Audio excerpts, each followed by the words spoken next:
us. Are you there? You, where are you?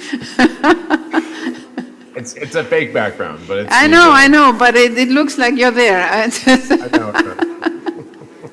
Thank you for being with us this morning. Where are you? In Washington?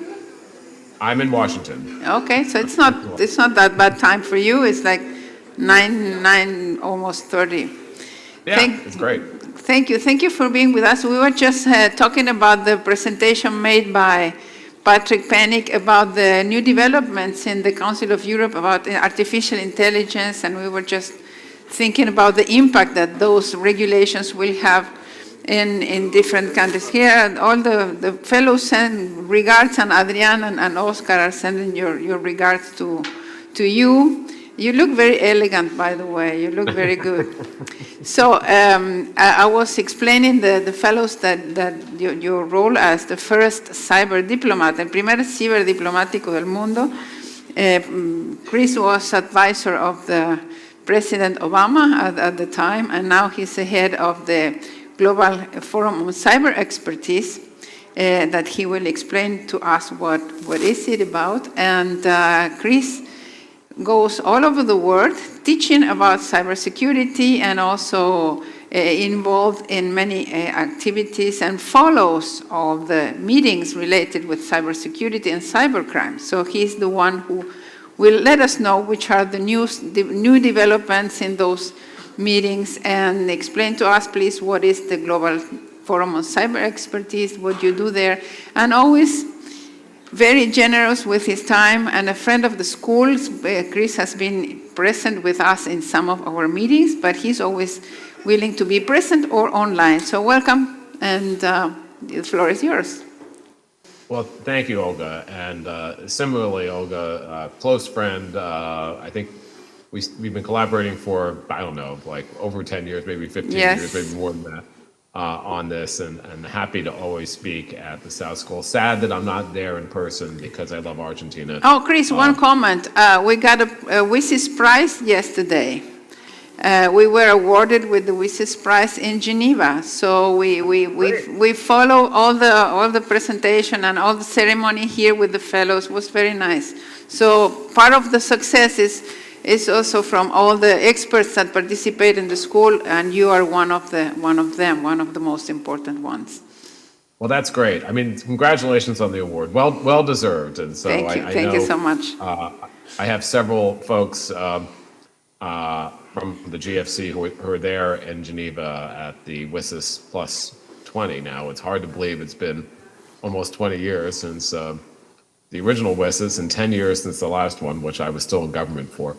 Well, as Olga said, my background, I've been doing cyber issues for a long time, since I was a prosecutor prosecuting cybercrime back in the 1990s. So this was before there was actually a World Wide Web. There was an internet, but not a World Wide Web when I started, and prosecuted some big hacker cases. Kevin Mitnick, who was a very famous hacker, some of the first internet stock manipulations cases in the 90s. So those were computers being used as the method rather than the object of the crime. But was involved early on in those when I was a federal prosecutor, then moved back to the mothership at Main Justice and helped run the computer crime section at the Department of Justice and did some of the international work there. And then moved from that to the White House as under President Obama, as Olga was mentioning, to help create the directorate, what they call the structure within the White House National Security Council that does cyber and has now grown significantly since I was there. But also do the international strategy for cyberspace that the U.S. released back in 2015, which at the time was the first one. I moved from the White House over to the State Department. And as Olga mentioned, I was at that point, this was 2011, the first dedicated cyber diplomat in the world. Now there are about 50 and growing around the world, which is great. It shows the importance of this area. And what I'll start with is, as Olga mentioned, one theme where I am now, the Global Forum on Cyber Expertise, is heartland. The issue is capacity building. And you'll see as I talk about some of the big happenings in the world, capacity building is always undergirding those because every country in the world, whatever level of their development, it's important to have capacity, to have trained personnel, to have institutional setups, to have laws. But I'll go back to that. Olga mentioned some of the big processes. I'd say that probably the two biggest one from a cyber security perspective are the current negotiations, which are coming to a close one way or the other, of the ad hoc committee on the negotiation of a cybercrime treaty. The actual title for that is much, much longer because it was an original Russian resolution, and they don't like the word cybercrime or cybersecurity. They use through the use of ICTs. It's a I don't know. It's a long title. It's easier to say cybercrime. And what's going on in the UN, what they call the First Committee, which is a different part of the UN that deals with arms control issues, but it's been the traditional place where a lot of the international security issues, state issues involving cyber security have been debated for years now among states, but with other stakeholders there too. So I'll talk about that. But this is in the context of just a huge number of things happening on the world stage, which I don't really have time to get into, and you've gotten into some of them. Obviously, there's a huge focus on AI. It is both, I think, really transcendental, really important, but it's also, it's not really clear what we mean often by AI. There are so many different people who have different meanings of it. There's a lot of hype around it right now, certainly, as I think we all know, but there's also some real issues around it, like how it's used ethically, how it's trained, etc. Now, you've had that background, so I'll not focus on that as much, except for to say, as we talk about any of these issues, AI is going to increasingly come up, whether it's in law enforcement and cybersecurity. One of the many things I do, one of the hats I wear is I do some advisory work for a cybersecurity company. And of course, they are touting their AI capabilities, as everyone does. And the challenge with AI is it is both, potentially this great thing that will help us secure our networks because you have more automated ways to do this. But it's also a tool that can be used by attackers. And that's both in terms of traditional attacks, but also in terms of disinformation and misinformation, which especially with the upcoming elections, not just in the US, but really around the world, how that's going to affect things. And it's really unclear. We haven't seen a lot of examples of that yet, but I think that's something we're all worried about. We also have as we mentioned, the WSIS Forum. We have the Global Digital Compact, which the UN is writing. There's a draft of that. It's not really focused as much on security, but there's some capacity building aspects of it. There is the Secretary General's agenda for the future, which will have these issues in it too. So there's a lot of activity. And it's hard even to keep track, especially for smaller countries, of all the stuff that's going on. But let me focus on the ad hoc committee and what's called the group, the OEWG, the Open-Ended Working Group, a little bit. The ad hoc committee is, I guess, easier to understand. It is the cybercrime negotiations. And this has been going on now for a number of years. However, they have to reach a conclusion or not reach a conclusion this year. And there's only one more negotiating session left. And that's going to be likely in August in New York. And what we have is, for years, we've had the Council of Europe Cybercrime Convention, which now I think there's like 70 countries who have acceded to or modeled their laws after that. And that's been around 25 years now. It is a convention that deals with cybercrime. Some countries felt that wasn't enough, or they didn't like the fact that it was negotiated without them. So even though it's got a lot of penetration, and a lot of countries have it, we still face this problem with not every country having good cybercrime laws, not having the good procedures in place, and you want every country to have it. And many countries only feel comfortable if you have a negotiation within the UN context, thinking it's a more universal system. So this negotiation has been, as I said, going on for several years. Some of the big issues around this still remain. The goal of the convention is to have substantive laws on cybercrime, but also procedures, capacity building, other aspects of fighting cybercrime, to have a UN convention for this. But the problem, I think, has been that there's vastly different views on what that means. Russia, China, Cuba, and some others want a convention that deals with every single kind of crime, not just attacks on computer networks, but the use of computers for every kind of crime, even if there are already laws in place, even if there are already conventions in place that deal with those. And they have a different definition of what crimes they think should be covered. The West and many countries, in fact, want a convention that deals with those crimes that often are not penalized now, which are attacks on computer systems. So the tension comes down to a lot of different things, but one is human rights. Some countries want to really go after what we would consider in the U.S. protected speech or human rights issues. Not just an attack on a computer network, but a actual use of something that criticizes the state, for instance, which is protected political speech. But some countries want to get after those things or other things that very broadly. I remember one delegate talked about we should penalize rumors about natural disasters. I think the Chinese delegate said that. And that certainly was something that they were worried about in their own domestic context. So this is a big debate because it's not just a substantive debate, it's a human rights debate. And there isn't really a resolution yet for that. The other issues are scope in terms of getting evidence. This is a big issue and a fair issue because many countries want to get evidence that's located in the U.S. or other places, and it's hard to get that evidence. So how can you make this easier through this convention? So it's important, there's been a lot of great negotiation, a lot of progress made, but we're still coming down to the end point where it's not clear there's going to be any agreement among the parties. And if there's not, and they vote, there could still be a convention, but it could be a convention that many countries don't sign on to. Or there could be no convention at all, and we're back to square one.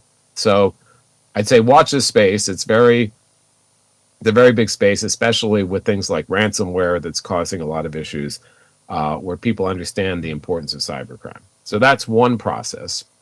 The other is this open-ended working group. And as I mentioned, this is the issue of what are the rules of the road for countries in cyberspace? The UN, even countries who vastly disagree, like Russia, China, the US, and others, have been able to agree that international law applies in cyberspace, that there should be confidence-building measures, ways to cooperate with each other. There's been work in the OAS on that too, the Organization for American States.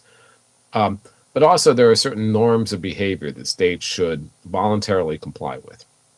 Things like don't attack the computer emergency response team of another country. They're like the ambulances or hospitals on the internet. Don't go after critical infrastructure unless you're in wartime. And then there's different rules, but still there's rules of proportionality and protecting civilian infrastructures, et cetera. But when you're not in actual war, don't attack them at all using cyber means.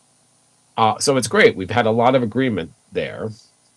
However, and there's been several processes, like smaller groups in the UN, and then something called this open-ended working group, which blessed these issues. And now we're in the second 5-year-long open-ended working group for this issue. And it's making, I'd say, at best, incremental progress. Things are not moving very quickly here. As I said, there's been agreement on these norms, but there's no agreement on how you have accountability for violations of those norms, how you enforce them, how you make sure that there's better cooperation among countries. And again, I think what we've seen in this UN context, and this particular process, this UN process, is a consensus process. The treaty, at the end of the day, they can vote, but for this open-ended working group, it's consensus. Everyone has to agree. Now, you might guess that the world is a difficult place right now, that there's a lot of geopolitical issues, particularly with Russia and the invasion of Ukraine, but also in the Middle East and Israel and the Arab states. There's a lot of things that have nothing to do with cyber necessarily. Sometimes they do. Russia does use cyber attacks against Ukraine, but mostly they don't. And they have made it even more difficult to reach any kind of consensus. And so, there's very difficult process. They have been able to agree on things like for these confidence building measures, having a directory. Now they've agreed on that, but it's going to take a long time for them to do that. They want to do more around capacity building, which is great, but it's hard for the UN to do this because the UN is states and doesn't have other stakeholders. and they don't really have a budget for it. So how that's going to play out is not clear. So there's been this incremental progress, but it's hard to say there's been real major movement. And there's also this debate of what happens after this thing runs out in a couple of years. It's a 5-year mission, like the Star Trek mission, I'd say, but it runs out, and there's very different views on that. A lot of countries from around the world, not just Western countries, but lots of countries, including Egypt and others, have put forth this idea of what they call a program of action, something that is both a debate forum, but also a way to make substantive progress around capacity building and other issues. And as I said, capacity building keeps coming up. It comes up in the cybercrime context. It comes up in the in this open-ended working group context, because every country desperately needs these tools, and that's something that everyone has in common. But where this next process will be, again, is a big political debate. I think Russia wants to have an extension of the process they have now.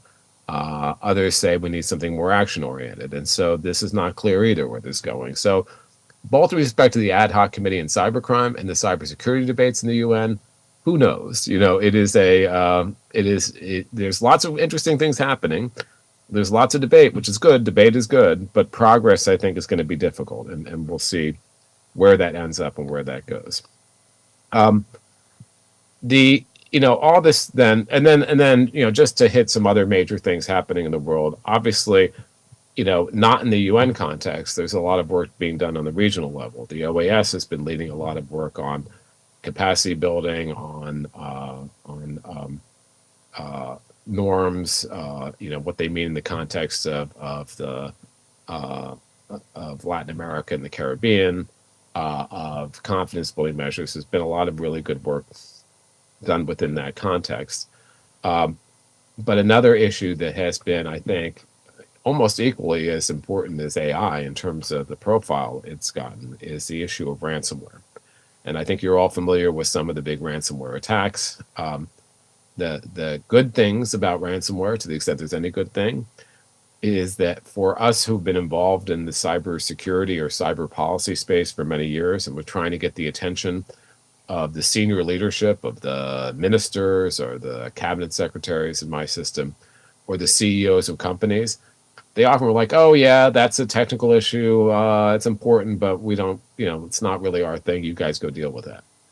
But because ransomware is something that is much more clear than someone stealing your information, whether it be a nation state or someone else, that has made it, it deals with business operation interruption or interruption of government services. That means that even people who don't care about cyber understand the impact. And I think what that's done is, in a very real way, made cyber much more of a priority on a policy level for countries around the world. And that's a good thing. I mean, it's a silver lining that more countries say, hey, this is important, we need to pay attention to that. And there's been some really good activity around that. I'm a co-chair, one of my other hats is I'm co-chair of something called the Ransomware Task Force. And we issued a big report a few years ago with a whole bunch of recommendations. And then the week after we issued our report, there was a big attack in the US on colonial pipelines, which meant people had to stand in line for gas. And that really, again, makes it a political issue for countries. They care about it. So it raised the profile. In the U.S., the White House, one of the recommendations and one of the things the U.S. did is create something called the Counter Ransomware Initiative, which now I think is about 65 countries, also some civil society and other organizations. Council of Europe's part of it, Interpol's part of it, GFC, my organization, is part of it, and which is really focused on ransomware. And the interesting thing about this group is it's not all the usual suspects. It's not just the West. It's it's got South Africa, it's got Brazil, it's got India. It's got a really interesting broad collection of countries. Not everyone. I mean, Russia's not a part. China's not a part. Russia has been, unfortunately, one of the places which has been a safe haven for some of the ransomware criminals because they don't go after them, and that is a continuing problem. But interestingly, this group, Singapore and others, has made a lot of progress, substantive progress on combating ransomware. It's broken into different groups. Operational groups, capacity building is one of the groups. Another group is policy. Another group is operations, disrupting ransomware. groups around the world. And so that's been a really, I think, interesting experiment and shows how countries can collaborate even if they disagree on a number of things. So that all brings me to capacity building and what the GFC does, but also, as I said, the importance of capacity building is that when you go to these UN meetings, when you go to these regional meetings, people may disagree about some of the substantive issues they're dealing with, about what is a norm, how you enforce it. And there's been, they're trying to do some work around sanctions and other things that you would use to enforce when a country violates some of these norms I talked about. But almost everyone says, well, capacity building is something that's important that we need. And that's good. And what do we mean by capacity building? Well, it is everything from, training individuals, but also in a very real sense, it's the policy framework. Many countries in your region have them because the OAS has been working on this for many years, but having national strategies for cybersecurity or cyber issues. That's an important foundational thing. Having a national level CERT. Again, lots of countries still don't have that. More do than before, but still a lot don't. So having a national level group that could help protect not just government but private sector networks, having good cybercrime laws, having good cybersecurity laws, having the ability to cooperate, to actually effectuate some of these norms that the UN agreed on, like cooperating. One of the norms is if you see malicious code, someone sees malicious code coming from your country, you should help either using law enforcement or technical means to cooperate. Sort of a due diligence requirement. So you can't do any of these things if you don't have the capacity to do it. If you don't have the institutional capacity, if you don't have the personal capacity. So capacity building is important.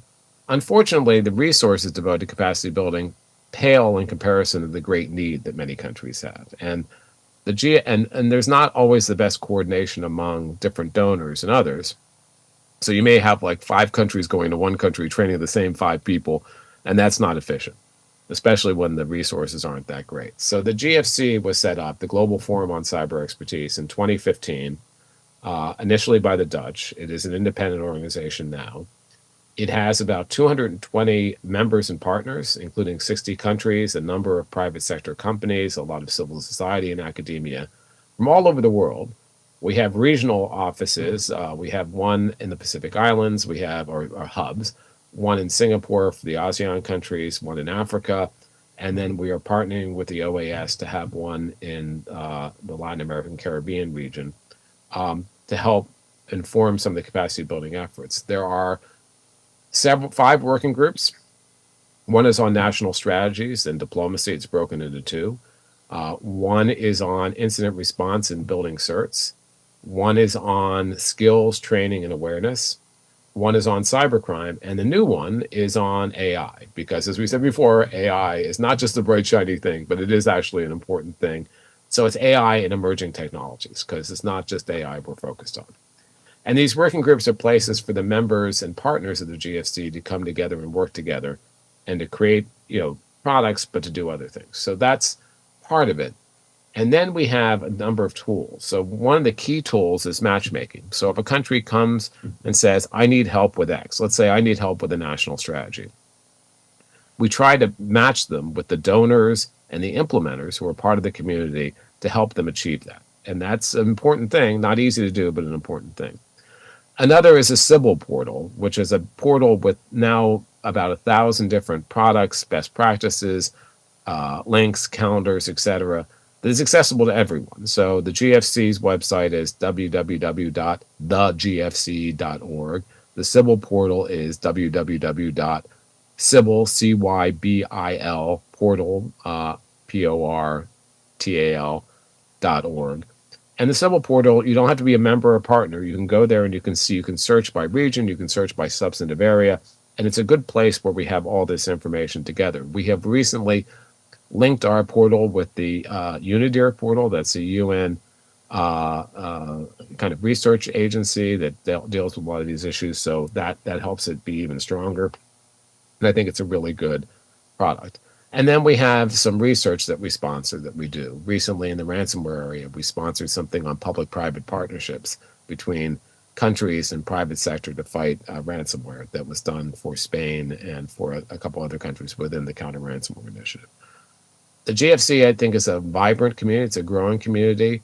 If your country is not a member right now, we certainly welcome you to join, and many of your countries are.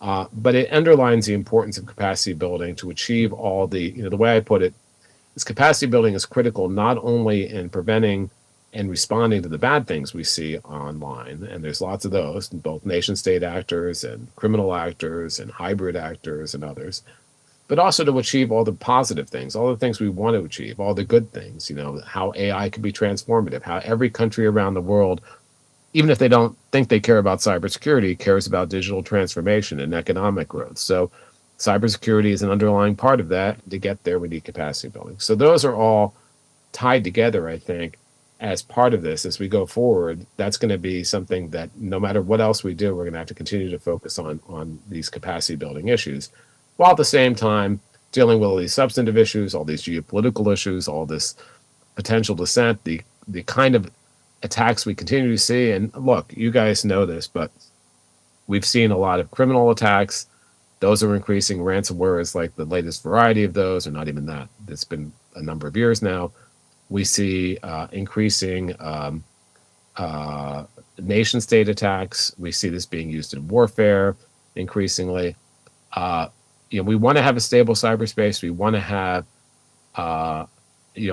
prosperity and peace, but at the same time, we're beset by all these challenges. And the only way we're going to be able to fight these is to have strong partnerships with countries around the world, and they need the capacity to be able to be part of those partnerships to collectively go after these threats and make sure that we have all the development that we want to have. The last thing I'd say, and then I'm happy to open up to questions, is another thing we're trying to do is join the people who do cybersecurity capacity building are their own community, just like every community is their own community. And so they're great at talking among themselves. They're great at cooperating among themselves. But there's this whole other group, which is the traditional development community, people like the World Bank and UN Sustainable Development Goals. That, interestingly, the UN Sustainable Development Goals, as important as those are, cyber and internet are not mentioned once in those goals. They're completely left out. But you can argue they undergird most of the ones there. So if we're going to try to achieve those, we have to have good cybersecurity. We have to good digital policies.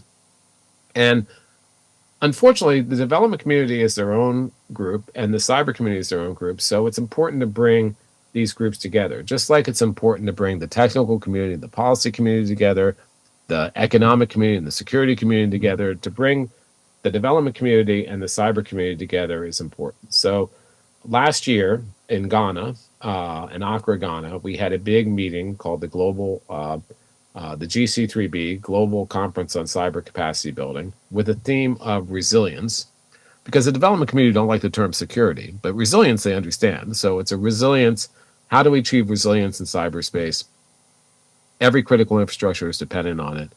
And that was a very good meeting. The World Bank was the co-host of that. The World Bank is certainly doing more in this area as well. But we need to bring these communities together because the resources the development community have are vastly greater, and mainstreaming cyber as part of the development agenda is, I think, critically important. So that's the other thing that we're trying to do. Not just we, but many people are trying to do. So with that, I'll stop and Olga, throw it open to any questions and answers or discussion we want to have. Yes, thank you very much. ¿Tenemos preguntas para Chris? Do we have questions for Chris? Yes. If in Spanish, I can translate it into English. Don't worry about it. And he will ask a question in Portuguese, and I'll translate it into English. Thank you very much. My name is Guilherme, and I come from Brazil. I do research on digital rights, security, and raising children. What is in the convention that may help with the perspectives of protected children under digital context or environments, especially with encryption? That would help. Did you hear me? Did you hear the translation?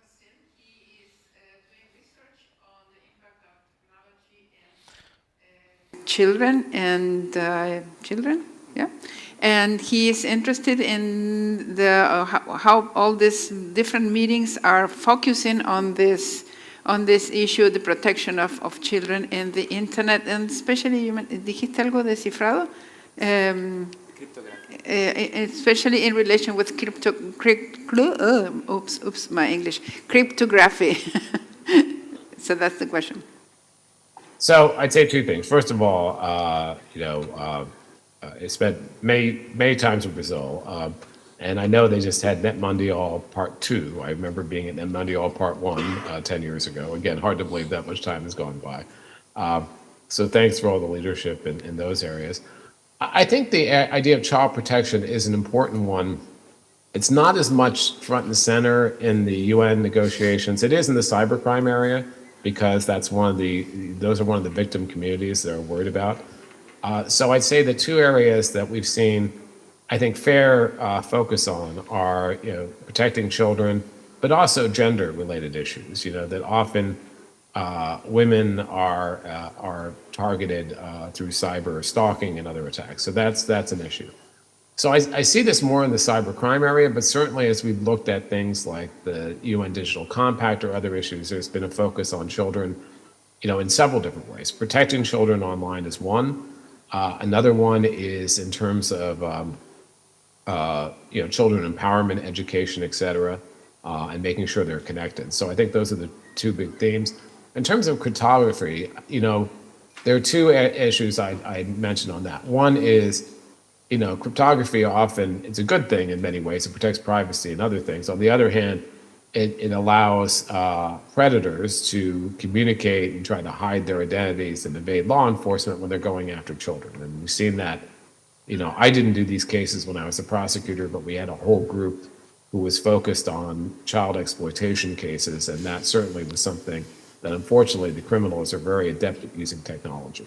The other is, some of the extortion and other schemes we see, obviously just like in ransomware, cryptocurrency is used there. And then the third thing is, it's not just for communication. Sometimes cryptography is used to embed child pornography issues or images in legitimate issues to make them harder to find, to be able to trade, et cetera. So that's partly a technical issue. And it's just like the issue in ransomware. How do we deal with cryptography? How do we deal with some of these challenges? And that is certainly a challenge. But I think that debate has come up more frequently in the cybercrime area, not just in negotiations, but also in enforcement, that Interpol and others have been focused on. And it's a very important area, I agree. Okay, okay. We have two more questions, and then we leave you because we are on time for the break. English or English? English. Very good. Hi, my name is Leticia, and I'm from Brazil. In Brazil, we have a discussion going on in the Supreme Court about net neutrality of internet. And it talks about also cryptography, end-to-end encryptation. And I know there are a lot of laws and projects of laws in the worldwide being said to ban this contribution to not use that when in terms of privacy messaging, social messaging, and on those areas. So I would like to know what you think about that, because we have a lot of risks and data protection and human rights, So maybe just to hear on this point. Thank you. Yeah, so first on net neutrality, complicated subject, but important. I think you might know that the U.S., our Federal Communications Commission, once during the Obama administration endorsed net neutrality, then that was reversed under the Trump administration, and now it's been back, and they just voted to re-embrace it. So it's an important issue, though, I think, for the growth of the internet. On the issue of encryption, this is a really hard issue because I've seen this from various perspectives. When I was a prosecutor, of course, I wanted to find evidence anywhere I could see it. If terrorists or criminals were communicating with each other, like people who were targeting children were communicating using encryption, I wanted to be able to decode that. I wanted to be able to find that. So it did pose a real challenge. On the other hand, as you point out, and I completely agree, encryption is incredibly important for computer security, for privacy, for human rights. One of the things I've done is I participate in various human rights. There was a big gathering that annual gathering was held in Costa Rica last year, and obviously, dissidents, others need to be protected, and encryption is an important way to do that. And in fact, the State Department, when I was there, and still funds a number of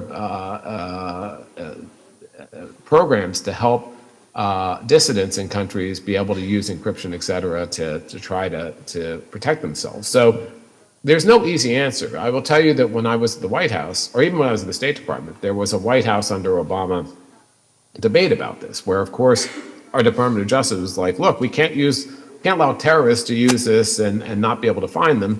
And on the other hand, people were saying, but this also protects security and privacy. So we were looking for different solutions, and frankly, we didn't come up with one, I don't think. We debated it at a very high level for a long time. And as you also say, as we see these terrorist incidents around the world, some countries are trying to outlaw it. I think we're not going to come up with a solution anytime soon. I don't know the answer to this. I don't have a solution because I understand both sides completely, and I agree with both sides. So how can we find a way to get the evidence we need in critical cases while at the same time protecting privacy? And I think we have to work with the providers, we have to work with others to figure out what the answer to that is, because there's not an easy answer. And as criminals use more encryption more, and fortunately often they don't. I mean, I had a big case years ago, a hacker case, where he had lots of stuff encrypted.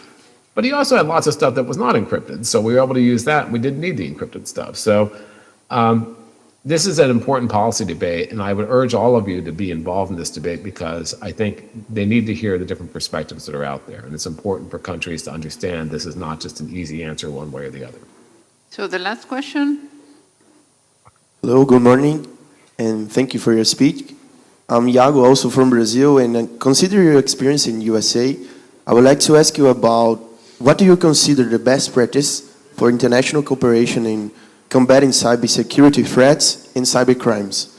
Given the diverse legal frameworks and varying levels of technological advancement among countries, what strategy do you recommend for effective international collaboration and capacity building in this agenda? Thank you very much. Thank you for the question. I'm beginning to think, Olga, everyone's from Brazil in the audience. Well, we have like a 70% of Brazilian fellows, so we are becoming a bilingual Brazilian-Spanish school. Great.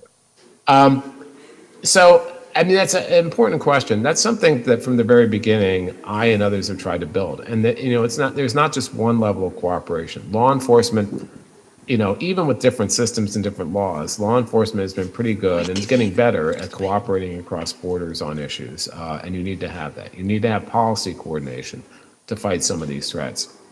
I'll give you an example. When I was in the State Department, there was a protracted, what they call denial of service attack against some of our financial institutions. And this is a botnet. And as you might know, botnets are millions and millions of compromised computers all over the world, but they had concentrations in the US. We know how to deal with those, but they were also in Germany and other countries around the world. So I, at the State Department, would call my counterparts in those other countries and say, look, you don't want these botnets. They're illegal computers in your own, they're innocent people whose machines have been taken over. Do whatever you can to help with us with this problem. Go after these concentrations, these botnets in your country. We'll obviously work to help you in the problems you have. So building that cooperative tissue is really important. The other thing we did is we did whole of government dialogues. I mean, I did one with Brazil. I led our Brazil-US dialogue for years, where we would talk about all kinds of issues in cyberspace and digital issues, and how we can, even if we disagreed on them, how we could collaborate, how we could both exchange information on a practical operational level, but also understand each other's views in terms of policy. The counter ransomware initiative I mentioned, that is cooperation now among over 60 countries focused on the ransomware issues. So there's various different strands you can do it. There's various best practices, and the CRI is one way to look at it. Another one is, I talked about countries violating these norms even though they agreed to them. Well, I think you're unlikely to get enforcement at the UN level because you'd have to get agreement of all the countries. But you can get some countries banding together, and we've seen this, making joint attributions. Like in other countries say, we've seen this event and this country did it. That's been happening more and more frequently. You know, a bunch of countries coming together. We've seen countries taking collective action, sanctions and other actions. So there's no one thread on this, but I think your point is absolutely right. International cooperation, to the maximum extent possible, is the only way we're going to be able to make progress and fight these threats. And we need to be able to do it. Even if we disagree on major issues, we need to be able to try to do cooperation. And I also led, before the invasion of Ukraine the first time, our dialogue with Russia. And I led our cyber working group with China. And so even those countries we disagree with, we need to make sure that we're trying to build the bridges when we can and cooperate where we can and how we can, understanding that's not going to happen all the time. But you're absolutely right. That is the major issue in cyberspace, is building that cooperative framework. Thank you, Chris. I love hearing Chris talking about going to the White House as if I were going to the coffee in the corner of my home. And I was talking to the President of the United States as if I was talking with my friends in Buenos Aires. So that is fantastic. Thank you very much for sharing all your knowledge and all your knowledge, especially about all the meetings. Chris' presentations are the ones that I hear afterwards 2 or 3 times, so, and I write what he says, because it's such a lot of information. Thank you very much. Un aplauso para Chris.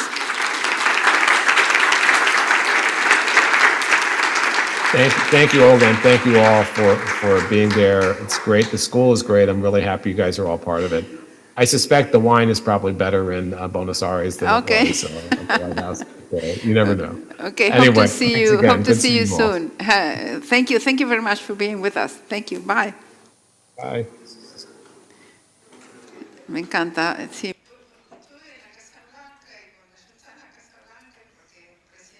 I love it. He says, I was at the White House and I talked to the president, and he's such a simple person. He's so nice and so open to share knowledge. Now we're going to have a coffee break and we will resume at 11:30. Thanks for your questions.